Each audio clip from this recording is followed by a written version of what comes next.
ഇങ്ങനെയൊക്കെ തന്നെയാണോ മനാഫിന്റെ ജീവിത രീതി എന്ന് പറയുന്നത്? തീർച്ചയായിട്ടും ഞാൻ എൻ്റെ ഈ ഒരു കൊച്ചു ഒരു ഗ്രാമമായുള്ള ഒരു അന്തരീക്ഷത്തിൽ നമ്മളിവിടെ എല്ലാവരും അങ്ങോട്ടും ഇങ്ങോട്ടും പരിചയമുള്ള ഒരു സ്ഥലമാണ്. ഇവിടെ അമ്പലത്തിലെ ഉത്സവത്തിന് നമ്മളെല്ലാവരും പങ്കെടുക്കുന്നതാണ്. നമ്മളെ നബിദിന റാലിയിൽ എല്ലാവരും പങ്കെടുക്കുന്നതാണ്. നമ്മൾ ആ ജീവിച്ച ചുറ്റുപാട് അങ്ങനെ ആഗ്രഹിക്കുന്നത്. അവരിങ്ങനെ എത്ര തള്ളി പറഞ്ഞു കഴിഞ്ഞാലും നമ്മൾ ഓരോരിക്കലും തള്ളി പറയരുതെന്നാണ് ആഗ്രഹിക്കുന്നത്. ആ ഒരു യൂട്യൂബ് ചാനൽ വലിയ പ്രശ്നമായി തോന്നിപ്പോയി, വേണ്ടിയിരുന്നില്ലെന്ന് തോന്നുന്നുണ്ട്. അങ്ങനെ ഒരു യൂട്യൂബ് ചാനൽ തോന്നില്ല. ഞാൻ ഒരിക്കലും എന്റെ സേഫ്റ്റി തന്നെയാണ് ആ യൂട്യൂബ് ചാനൽ.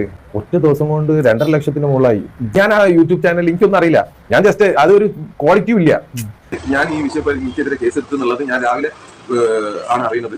ഈ വിഷയത്തിൽ എനിക്ക് കാര്യമായിട്ടൊന്നും പറയാനില്ല. കാരണം ഈ കേസ് എന്താണ് ഇതിന്റെ സ്വഭാവം ഒന്നും അറിയില്ല. സ്റ്റേഷനിൽ വിളിച്ചാകുമ്പോൾ ഈ കേസിനെ പൂർണ്ണമായിട്ട് ഞാൻ സഹകരിക്കും. അതേമാതിരി തന്നെ ആരും ദയവ് ചെയ്തിട്ട് ആ ഫാമിലിനെ ഈ കുറ്റം പറയരുത്. ഞാനിത് പറയുമ്പോൾ അവർക്ക് കൂടുതൽ സൈബർ അറ്റാക്ക് വരുന്നുണ്ട്. പ്ലീസ് സൈബർ അറ്റാക്ക് ഒരിക്കലും ഒരു ഫാമിലി ചെയ്യുമ്പോഴേക്കും ഓരോ മോനെ നഷ്ടപ്പെട്ടിട്ടുള്ള